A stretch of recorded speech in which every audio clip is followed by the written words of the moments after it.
A virus. That's a question that we should be looking into, researching, studying. I will say my viewpoints on viruses has changed, especially related to COVID. But the reason I wanted to bring it up is virus in the Latin, by definition, means poison, and it means venom. I wanted to share this with you today because how I'm looking at people and how I'm trying to find out what's going on with people's health, because I work with a lot of people with serious chronic illness conditions, is I have shifted my viewpoint in 15 years. And I'll tell you the primary thing I'm asking them and I'm looking for, and this is the question: how have you been poisoned? What is the poison in your body?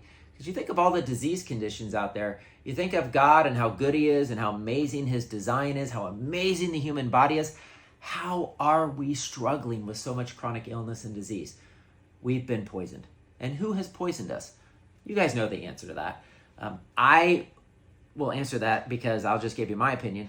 We have been poisoned by man-made things, the onslaught of environmental toxins and herbicides and pesticides, the toxins in our food. But I will say the number one reason, and the reason we are being poisoned, is through modern medicine, pharmakia, pharmaceutical drugs, hands down.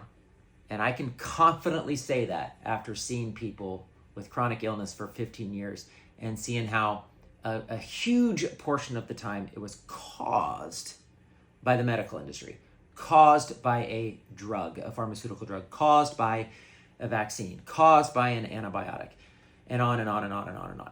So the lesson is how do we get back to trusting God for our healing and for our medicine? What is a virus? It's really a poison. It's really possibly a venom from snakes, which I won't get into, but that's a problem right now in pharmaceutical drugs. And we have to detox these things out of our bodies. And we have to ask these questions. Okay, when did I start getting sick? When did this happen? Was this related to something I put in my body or that was injected into my body? And so infectious disease, environmental toxins, how were you poisoned? This is what we have to look at. This is what you should be looking at for yourself, your loved one, for any illness, any sickness, any disease, any chronic, especially any chronic condition that you have. If you ask those questions and you find those answers, that's half the battle. And now you just need to learn how to detox and get these things out of our body that God never designed to be in the human body, and then watch the goodness of God as your body heals itself